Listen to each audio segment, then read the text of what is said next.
So, you want to be a freelancer, don't you? That's why you're here. Well, welcome. I'm Paola. I'm a graphic designer. This is my channel, and please subscribe if you're new or if you haven't subscribed before, and also ring the bell to get notified. YouTube doesn't push out my content, but here we are, and you're watching me. So let's move on. So you're here because you want a career in graphic design. You want to be a freelancer, and I'm going to tell you everything about it. Now, I don't consider myself the expert freelancer. I have freelanced, and I probably will again in the future, but I consider myself more the mouthpiece for it because I have this platform and I've been there, I've been through it, I've done it, and I also have tons of amazing peers in the design community. And honestly, I've just found all the information, gathered it, and this is going to be kind of like your master list. Before we get into all of the advice and ideas, I think you need to ask yourself one question. Is freelance right for you? And honestly, you might not like the answer because it might not be. Freelancing is challenging. It's not for everybody. It's an inherently unpredictable, volatile type of job. And in most cases, you do have to be in a sort of privileged position in order to even go full-time freelance. A lot of people, most cases, are working jobs and freelancing to make ends meet. It's not this glamorous new lifestyle change that you're going to make right away. So I think it's really important before you decide if you really want to freelance, assess where you're at and decide if it's really right for you. But if you want to move forward, let's get into it. Number one, I think it's really important to know where your skills are. I think it's important to try everything and explore your design abilities and your creativity and what you actually like to do, especially when working with clients, with people. But my advice is, if you want to be a freelancer, you don't have to do everything. You don't have to do the things that you don't really want to do. I mean, that probably comes with it at the beginning, but you can pay your dues and then niche down into something you really like. Like, not every freelance designer needs to be a brand designer making logos and developing brands. You can also do typography specific. You could do illustration specifically, be an illustrator. You can do web design. There's lots of different pathways within freelancing, and you don't have to just be stuck in one thing. I've gotten a lot of comments in the past saying, oh, I don't really like making logos. Can I still be a designer? Well, yes, that's a big part of graphic design. No, you can still be a designer and not specifically make logos every day. But it's really important to assess your skills before getting started so that you know what you're capable of. 2, you need to build a portfolio. And yes, you need to do that before getting clients. You can't just rely on getting a bunch of clients and then having work to show for it. Build a portfolio, whether that's in school, self-motivated, just make your own type of projects. I have tons of videos on building a portfolio, so if you need help with that, that's all on my channel. But yes, put your work out there, have work to show so that you can then talk to clients and show that you are worth it. 3, the big tip, networking. Networking is key if you're going to get your name out there, connect with people, show people that you are working as a designer, you're looking for clients, whatever it is. So that can be like outward networking. That's more about finding people, meeting people, telling them what you do, building a social media presence if that's relevant to you. I think it is so important to utilize social media. I don't think we should negate it just because we're not into it. I think it's so important to utilize, DMing people, even emailing people, just reaching out to people in general to tell them what you do or offer your services. It's actually totally okay to just reach out to people out of the blue. I really don't think there's a problem with that. Just offering your service and what you do and showing your work. I think that can build really great connections. But also networking inwardly is really important as well. So with peers and with people in your network. So like joining a freelance group, like in your town, like in my city, there's a freelance friends group I got invited into, and I was like, oh, this is amazing. Now I have friends, peers, and people to connect with. If they have someone who comes to them, they can refer me and vice versa. And it's just an amazing community to have some help, especially when you're doing literally all of this on your own. Which brings me to my next topic, which is you're going to be doing this all on your own. So you're going to be doing a lot of admin work. A lot of freelancing is admin. It's not just designing. It's not just even client contact. It's like a lot of behind the scenes, a lot of financial things. It's a lot that you need to do on your own. So what do you need to do if you're establishing your freelance business? You need to make sure that you're working legally and you're established your business in your country, wherever you work. Like for me, I'm an American, I live in Australia, so I established my business as an Australian business number and everything. And so like I did all of that legally so that I'm a working studio person. You also need to find a way to send out your contract and your invoices, and there are lots of different platforms for that, and you can also do it independently. I have that in the description below, like a list of places where people use to get their documents signed, things like that. So with invoices, you're also going to need a way to take payments, especially if your clients are from all over the world. You know, that can get a little bit complicated, but it's pretty simple with different types of platforms. Again, I will have those in the description. You will also need to establish ways to communicate with your clients throughout the process, whether that's email, you know, using like things like Google Slides to present to a client, whether that's using a Notion template to accept forms for questionnaires. So there's lots of things like that, but like I said, it's like I'll have the suggestions below. But yeah, like something like Notion. I love Notion, using the template to put in like questions for your client to answer so that you can communicate and see what they want moving forward with, like, say, a branding project.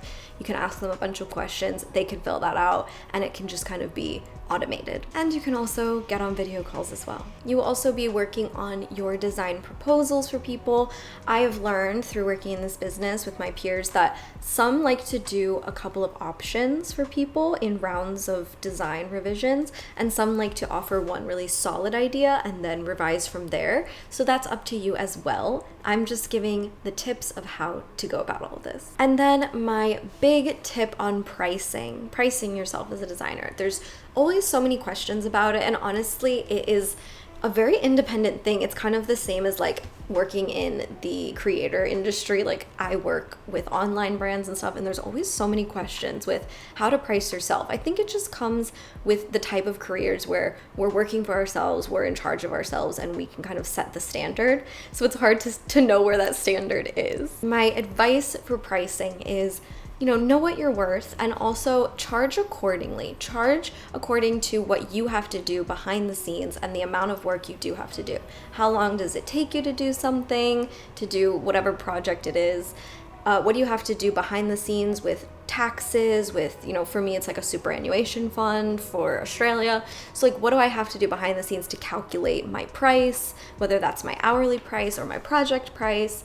And I take into account all of these things when I price my projects. I also even take into account any program fees I pay for and how much experience I have in what I'm doing. With certain designs as well, there's also things like royalties, like how often are they going to be using this? Are they going to be using for a lifetime on every single piece of merch or something on a project that you designed? So take that into account for what it is, and maybe write that clause in your contract. There is so much advice out there kind of all over the internet, and even on my channel, it's kind of like sprinkled through. I always am sprinkling in advice in my videos, but I figured we should have one place to talk about freelancing if you're getting into it and those things that you need to think about. So I hope this clears things up.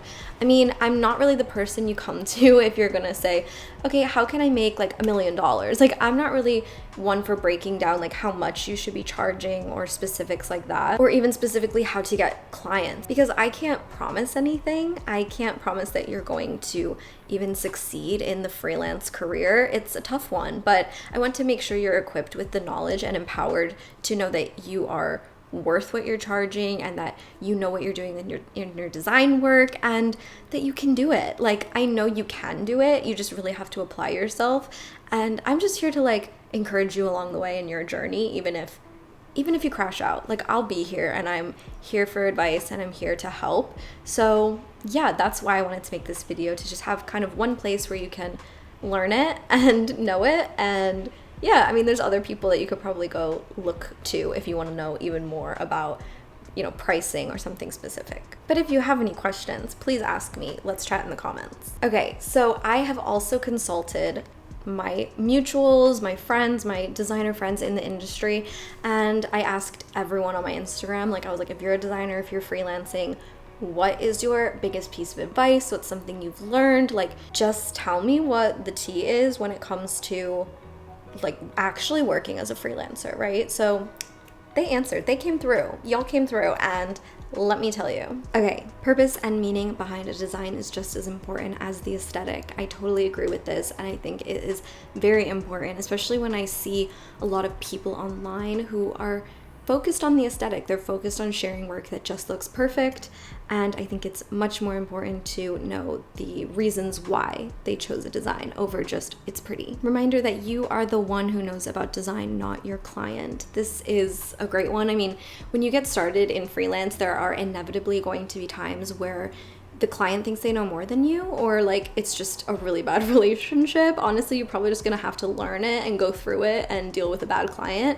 But yeah, just remember you're the expert, and that's why you're doing this. Along those lines, definitely setting boundaries with clients from the get-go. Totally agree. Like, you need to have your boundaries, and even some of my boundaries are written into my contract. They're like, you can't go with excessive micromanaging, or I have the right to cancel the project, you know, things like that I have in my contract. And I think it definitely sets up like a healthy standard for how this process is gonna go. These two are money related, but this person said it was all about pay. Like, it's so rare that clients pay you on time, which has actually not been my experience, but it has been other people's. I totally get it.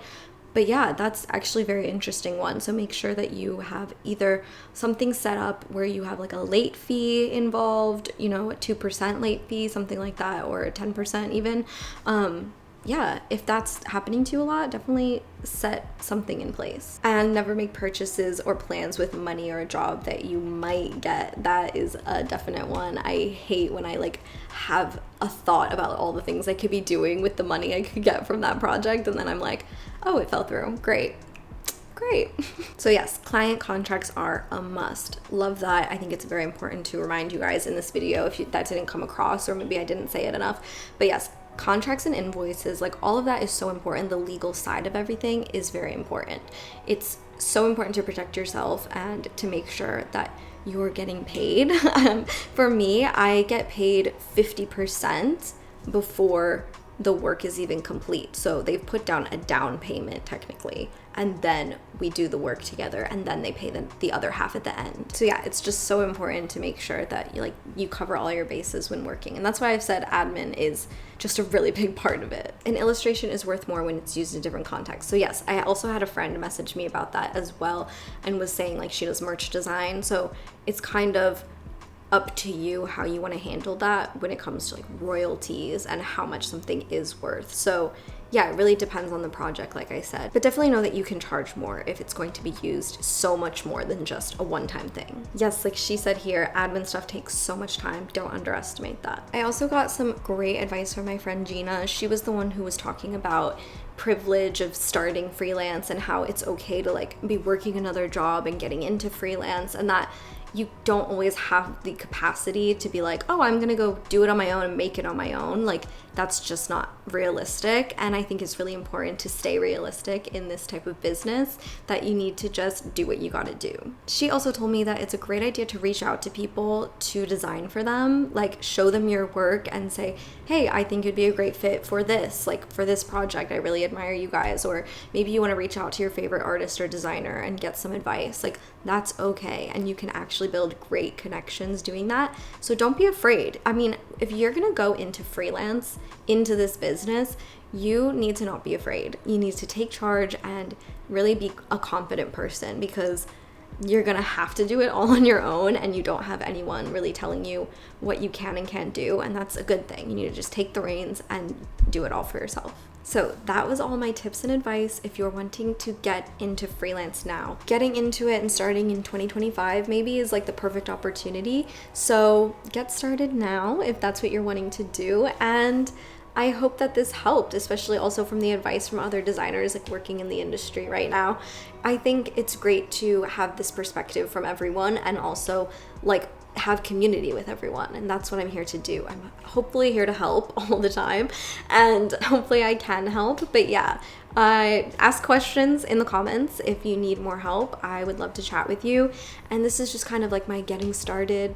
What do you do? Like, I was right there at one point, and I was like, okay, what the heck do I do now? Like, I kind of had to sink or swim in a moment, because I didn't even have advice on YouTube like this at the time. I felt like I was one of the first channels giving this type of advice, especially for like from a woman. I really look up to like women in my industry, and I'm hoping I can be that for some of you. And yeah, okay, like I said, subscribe if you're not subscribed. Like this video if you liked it. It really helps my channel when you like and comment, and I'd love to chat. So I'll see you in the next one. But that's it for me from 2024. So I'll see you next year. Bye!